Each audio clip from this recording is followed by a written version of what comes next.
Hi, welcome to Vedhigai. Margazhi மாதம் நாளையிலேருந்து ஆரம்பிக்கிறது. மார்கழி மாதத்தை போய் பீட மாதம்பா. பீட மாதம் கிடையாது, பீடுடை மாதம், தனுர் மாதம். ஏன் இது பீடுடை மாதம்னா, நம்மளை உயர் வழிக்கு அழைத்து செல்லும் மாதம் இது. சரியா? ஏன்னா காலையில் எழுந்துட்டு குளித்து சுவாமிக்கு விளக்கேற்றி வச்சு இந்த மாதிரிலாம் ரொம்ப நம்ம இறைவனை கிட்ட சரணாகதியாக இருக்கிற மாதம் இந்த மாதம். அதனால தான் இந்த மாதத்தில் நிறைய இதெல்லாம் பண்ணுறதில்ல, சுப நிகழ்ச்சிகள்லாம், வீட்டு நிகழ்ச்சிகள்லாம் எதுவும் பண்ண மாட்டான். ஏன்னா அது முக்கியமான இறைவனுக்காக உண்டாக்கப்பட்ட மாதம் அப்படிங்கிறதுக்காக இந்த மாதத்தில் இதுதான் சொல்லுவோம். அதாவது கோவில் அது மாதிரி இருக்கிற இடத்துலலாம் இதெல்லாம் பண்ணுறான். நம்ம அதே மாதிரி நம்ம பகவானுக்கு பெண் பொங்கல், சக்கரை பொங்கல்லாம் நைவேத்தியம் பண்ணி அதெல்லாம் பண்ணுறோம். இது தேவலோகத்தில் வாழும் தேவர்களுக்கு தை முதல் ஆணி வரை பகலாம், அப்புறம் ஆடி முதல் மார்கழி வரை இரவு. சரியா? இதை பகலை உத்தராயணம் அப்படிங்கிறா, இரவு தட்சிணாயனம். அதனால தான் விடிகாத்தால் மார்கழி மாதத்தில் விடிகாத்தால நேரத்தில் இருந்துட்டு நம்ம நீராடி எல்லாம் செய்கிற காரணம், இறைவனை வேண்டுற காரணம் அதுதான். முக்கியமாக பிரம்ம முகூர்த்தம் உஷத் காலத்தில் எழுந்துக்கணும், முக்கியமாக அது விளக்கேற்றணும், இதெல்லாம் சொல்கிறோம். சரி, இந்த மார்கழி மாதத்தில் பார்த்தேன்னா இதெல்லாம் பண்ணுறம்போது என்ன நம்மளுக்கு லாபம் அப்படின்னா, ஆரோக்கியம் வரும், ஐஸ்வர்யம் கிடைக்கும், எல்லாமே இதனால் வரக்கூடியது நம்மளுக்கு பலன். சரியா? கல்யாணம் ஆகாத பெண்களுக்கெல்லாம் கல்யாணம் ஆகும், குழந்தை பாக்கியம் இல்லாதவர்களுக்கெல்லாம் குழந்தை பாக்கியம் கிடைக்கும். ஏன்னா இந்த மாதம் முழுக்க இறைவன் நாமத்தை தான் நம்ம உச்சரிச்சுட்டே இருக்கோம், இறைவனை பற்றியே நினச்சிட்டு இருக்கோம் இல்லையா? அதனால இது அறிவியலின்படி பார்த்தா கூட ஓசோன் படலம் 4:30லேருந்து 6 மணி வரைக்கும் நம்ம பக்கத்தில் இருக்கான், பூமிக்கு அருகாமையில் இருக்கான். அதனால தான் காலத்தால் எழுந்துட்டு பெண்கள்லாம் கோலம் போடுறது, ஆண்கள்லாம் பஜனை பாட்டு பாடின்னு போகிறது. ஏன்னா எல்லாருக்குமே அந்த சுவாசம் நல்லா இருக்கட்டும், மூச்சு காற்று நல்லாயிருக்கும் அப்படிங்கிறதுக்காக தான் இந்த ஓசோன் படலத்தை வச்சு தான் இது அறிவியலின்படி இந்த மார்கழி மாதம் ரொம்ப சிறந்ததுன்னு அறிவியலின்படி சொல்லப்படுறது. சரி, மார்கழியின் பெருமையை ஆண்டாள் திருப்பாவையில் பாடியிருக்கா. நான் என்னுடைய வேதிகை சேனலில் 30 நாள் பாடல்களும் கருத்துடன் பாடியுள்ளேன், கேட்டு மகிழுங்கள். அதை நீங்கள் போய் தேடினாலே கிடைக்கும் உங்களுக்கு.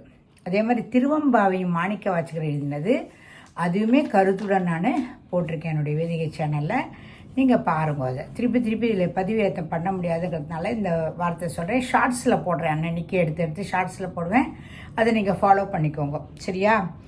பெண்கள் பாவை நோன்பை பற்றி விஷ்ணு புராணத்தில் சொல்கிறது, சங்ககால இலக்கியத்தெல்லாம் சொல்கிறது. இந்த பாவை நோன்பு பற்றி, காத்தியாயினி நோன்பு பண்ணால் நல்ல கணவன் கிடைக்கும் அப்படின்னு இதெல்லாம் சங்ககால இலக்கியமே அதுலேயுமே இருக்குது.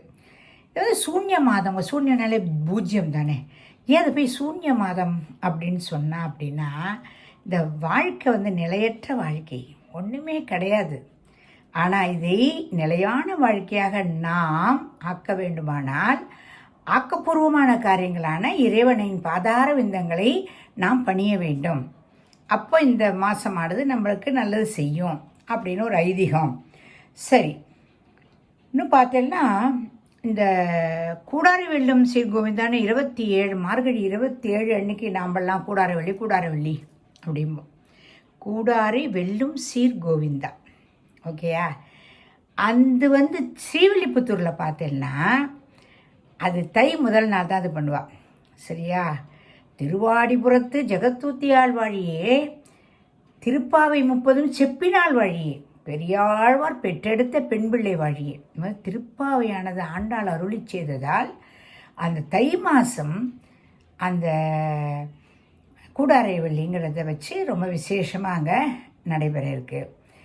இந்த சிவாலயங்களாமும் இந்த நோம்பானது அனுஷ்டிக்கப்படுகிறது. மாணிக்க வாசகர்களுடைய அந்த பாடலை பாடி காத்தியான் நோன்பு இருக்கிறவாளும் பெண்களுக்கெல்லாம் என் கல்யாணம் ஆயின்ட்டுருக்கு.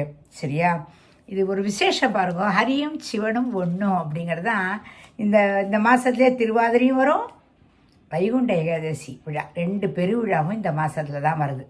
சிவனுக்காகவும் வருது, பெருமாளுக்காகவும் வருது. சரியா? மகாபாரதம் வந்து மார்கழி மாதத்தில் தான் போர் நடைபெற்றது.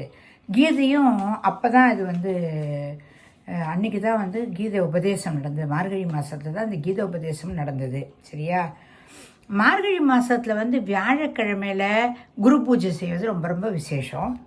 அஷ்டமி, மார்கழி மாதம் அஷ்டமி தினத்தில் சிவாலய பிரதர்ஷனம் பண்ணால் ரொம்ப ரொம்ப விசேஷம். இதெல்லாம் மனசில் வச்சுக்கோங்க. சில விஷயங்கள் நான் சொல்கிறதில்ல, வாங்கிக்கோங்க மனசில். இந்த மார்கழி மாதத்துல எதுன்னு கோலம் போடுறோம். மெயின் விஷயத்துக்கு வரேன். இப்போ தான் நான் கோலம் போடுறோம். கோலம் போட்டேன்னா மனசில் வந்து ஒரு உற்சாகம் வருது. புள்ளி வைக்கிறபோது சீராக வைக்கணுங்கிறது வருது. மன ஒருமைப்பாடு வருது இல்லையா?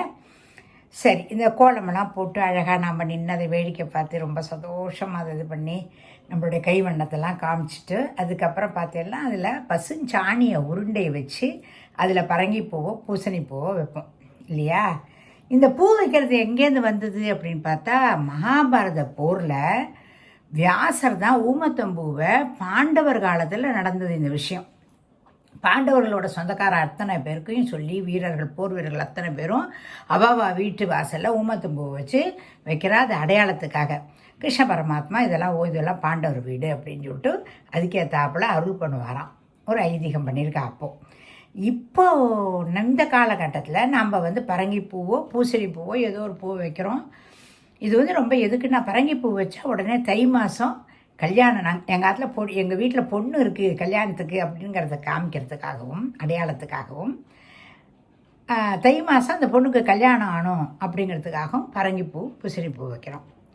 அதையும் தாண்டி திஷ்டி படாமல் இருக்கும். ஏன்னா இந்த மாதத்தில் எல்லாருமே காலங்காலத்தில் எதுவும் குளிச்சுட்டு அப்படியே அப்படியே அப்படியே லட்சுமி கடாட்சமாக எல்லாம் அப்படியே இது பண்ணி கோலமெல்லாம் போட்டு வீடே ஜெகஜோதியாக ரொம்ப நல்லா இருக்கும் இல்லையா?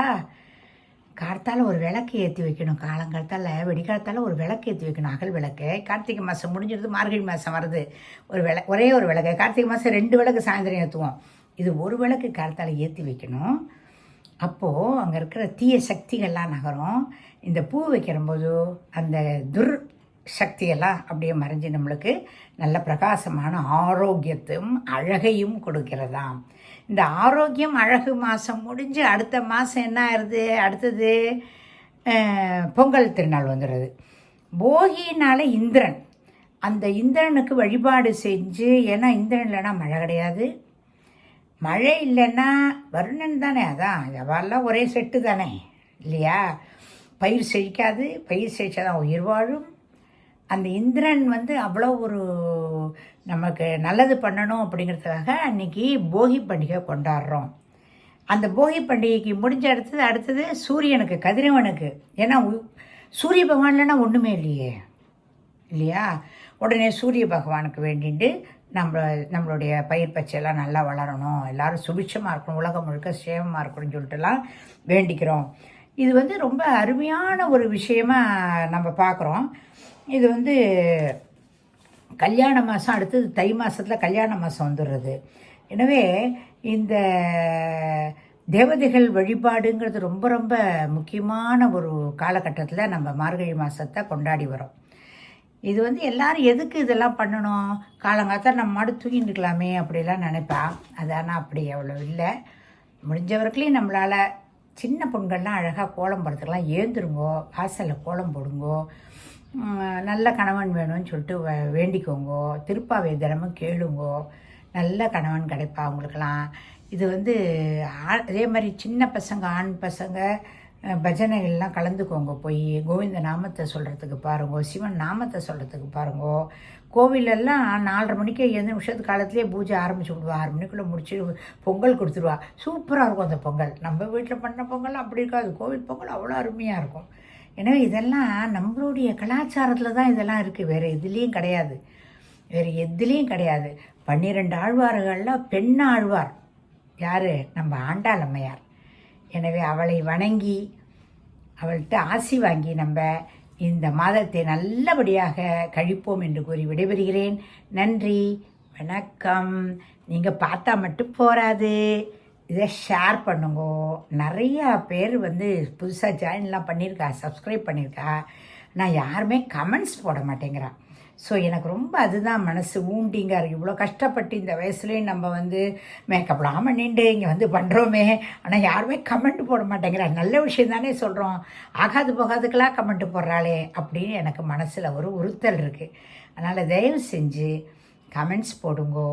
சந்தோஷமாக இந்த வீடியோவை ஸ்கிப் பண்ணாமல் பாருங்க. முதல்ல முக்கியம் அது. எல்லாத்தையும் பார்த்து முடிச்சுட்டு நல்ல விஷயத்தை தான் சொல்லியிருக்கேள் அப்படின்னு சொல்லி எனக்கு கமெண்ட்ஸ் போடுங்கோ, ஷேர் பண்ணுங்கோ, நிறைய பேருக்கு கொடுங்கோ, கொண்டு போய் சேருங்கோ. நன்றி, வணக்கம், பாய்.